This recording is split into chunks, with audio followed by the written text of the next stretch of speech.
نحمده ونصلي على رسوله الكريم اما بعد فاعوذ باللہ من الشیطان الرجیم بسم اللہ الرحمن الرحیم۔ میرے عزیز محترم بھائیوں، بزرگوں اور دوستوں، یتیموں کے ساتھ حسن اخلاق سے پیش آنا۔ آج جو یتیم ہوتے ہیں ان کو کوئی بھی نہیں پوچھتا، کوئی اس کا پوچھنے والا بھی نہیں ہوتا۔ اللہ کے رسول صلی اللہ علیہ وسلم، عید کا دن ہے، آپ گھر سے نکلے تیاری کر کے اور مسجد نبوی کو جا رہے ہیں، تو راستے میں بچے ملے اور انہوں نے سلام کیا، السلام علیک۔ اللہ کے رسول نے وعلیکم السلام کا جواب دیا، اور بچوں نے کپڑے نئے پہنے ہوئے، نہلائے ہوئے اور خوش و خرم ہیں، اور اللہ کے رسول صلی اللہ علیہ وسلم دیکھتے ہیں کہ ایک طرف ایک بچہ بیٹھا ہوا ہے جو چھوٹا ہے، کم عمر ہے، اور پرانے کپڑے پہنے ہوئے ہیں، میلے کپڑے پہنے ہوئے ہیں، اور نہ نہایا ہوا ہے، نہ کنگھی کی ہوئی ہے، عید کا دن ہے۔ اللہ کے رسول صلی اللہ علیہ وسلم نے بچے کو جا کر سلام کیا، اور اللہ کے رسول نے فرمایا کہ آپ نہائے نہیں ہو، کپڑے تبدیل نہیں کیے، آج عید کا دن ہے، آج تو خوشی کا دن ہے۔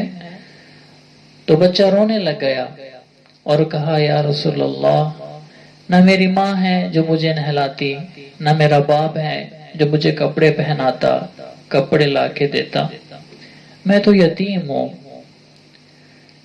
اللہ کے رسول صلی اللہ علیہ وسلم نے بچے کو دیکھا تو رونے لگ گئے، پھر بچے کو اٹھایا، حالانکہ آپ عید کی نماز پڑھانے کے لیے جا رہے ہیں، صحابہ آپ کے انتظار میں ہیں کہ اللہ کے رسول صلی اللہ علیہ وسلم ابھی آئیں گے، خطبہ بیان کریں گے اور اس کے بعد عید کی نماز پڑھیں گے۔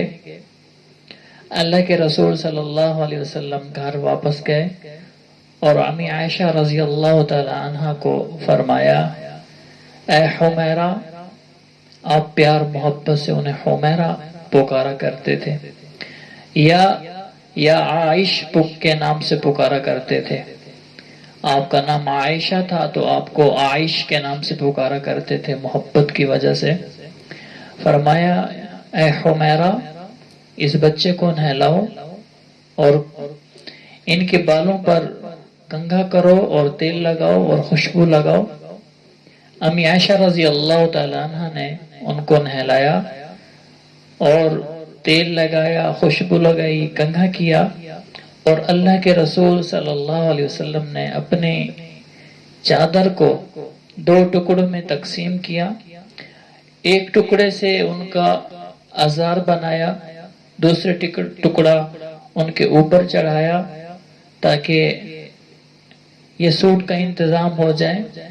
اس زمانے کے اندر اکثر لوگ اس طرح پہن لیا کرتے تھے، ایک ازار بند پہن لیتے تھے اور اس کے اوپر ایک چادر اوڑھ لیتے تھے، جسم ڈھک جاتا تھا۔ اکثر لوگ اس طرح استعمال کیا کرتے تھے، جو امیر ہوتے تھے وہ پھر سلوا لیتے تھے۔ تو اللہ کے رسول صلی اللہ علیہ وسلم نے جب دیکھا وہ بچہ تیار ہو گیا تو اللہ کے رسول صلی اللہ علیہ وسلم نے فرمایا، چلیں، تو بچہ کہتا ہے چلیں، وہ چلنے لگے۔ اللہ کے رسول نے فرمایا، نہیں، آج تو پیدل نہیں چلے گا، آج تو میرے کندھے کے اوپر بیٹھ کر جائے گا۔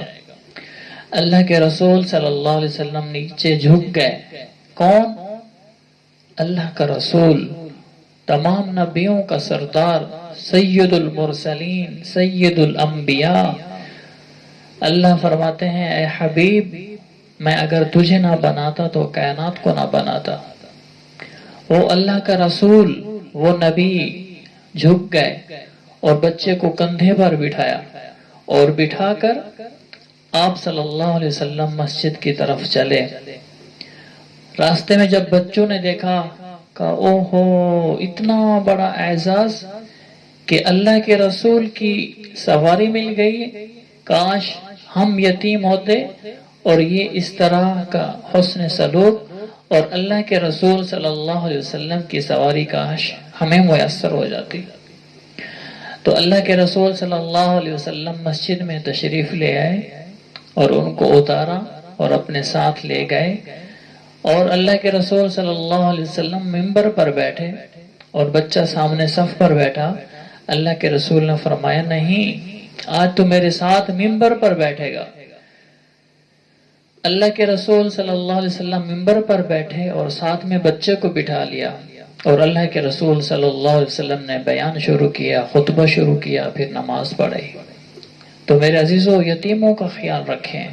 ہمارے رشتہ داروں کے اندر، ہمارے محلے کے اندر، ہمارے قریبی جو رشتہ دار ہیں ان کے اندر جو بھی یتیم بچے ہوں ان کی خیر خواہی، ان کی خبر گیری کرنا.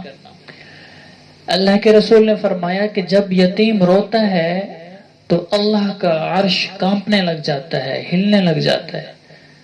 اللہ پاک غصے میں آ کے کہتے ہیں، فرماتے ہیں کس نے اس بچے کو رلایا، کس نے یتیم کو رلایا. تو ان کی بد دعا بہت بری ہے. ان کی بد دعا سے بچنا، یتیم کا 1 روپیہ بھی نہ کھانا، یتیم کا مال بھی نہ کھانا. اللہ اس کی سزا دنیا میں بھی دیں گے، اللہ اس کی سزا آخرت میں بھی دیں گے. اور اللہ کے رسول صلی اللہ علیہ وسلم نے فرمایا کہ سب سے برا گھر وہ ہے جس گھر کے اندر یتیم کے ساتھ برا سلوک کیا جاتا ہے. سب سے برا گھر وہ ہے. اللہ کے رسول صلی اللہ علیہ وسلم نے ایک اور حدیث میں فرمایا کہ جب آپ یتیم کے سر کے اوپر ہاتھ پھیرتے ہو اور ہاتھ کے اندر جتنے بال آتے ہیں، اللہ ایک ایک بال کے بدلے ایک ایک نیکی عطا فرماتے ہیں. سبحان اللہ. اگر آپ کے پاس مال نہیں ہے، آپ ان پر خرچ نہیں کر سکتے، آپ ان کو پیار دیں، آپ ان کو بوسہ دیں، ان کو اٹھائیں، ان کو پیار دیں، ان کے سر کے نیچے ہاتھ پھیریں، شفقت سے پیش آئیں، محبت سے پیش آئیں، رحمت سے پیش آئیں.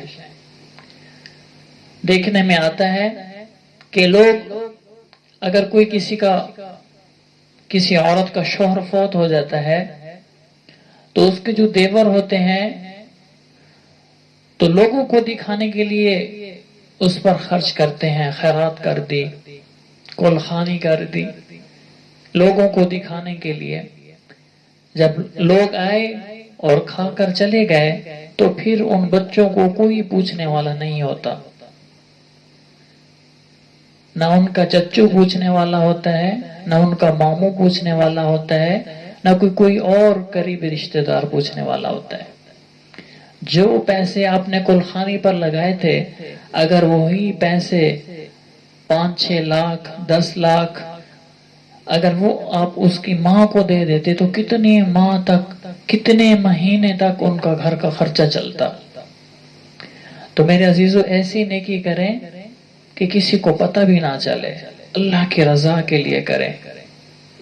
حدیث شریف کے اندر آتا ہے کہ تم ایک کھجور کا دانہ اللہ کی رضا کے لیے کسی کو دو، اللہ پاک اس کا ثواب بڑھاتے بڑھاتے بڑھاتے احد پہاڑ جو 10 کلومیٹر لمبا ہے، اتنا بڑا احد پہاڑ ہے، اللہ پاک اس کا ثواب احد پہاڑ کے سونا صدقہ کرنے سے زیادہ ثواب عطا فرماتے ہیں.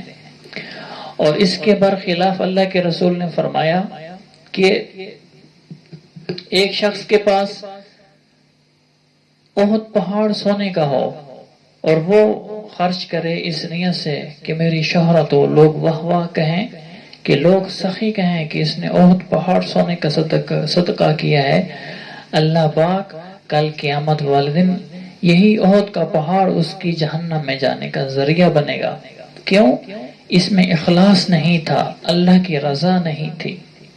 تو میرے عزیزو، ایسی نیکیاں کرنا جو صرف اللہ کو پتہ ہو، کسی مخلوق کو پتہ نہ ہو، ایسے اللہ کے راستے میں خرچ کرنا کہ کسی کو پتہ ہی نہ چلے، تو اللہ کے ہاں یہ بہت محبوب ہے. اگرچہ کھجور کا ایک دانہ ہو، اللہ کی رضا کے لیے خرچ کرنا۔ اللہ پاک ہمیں یتیموں، مسکینوں، غریبوں کی مدد کرنے کی توفیق عطا فرمائے۔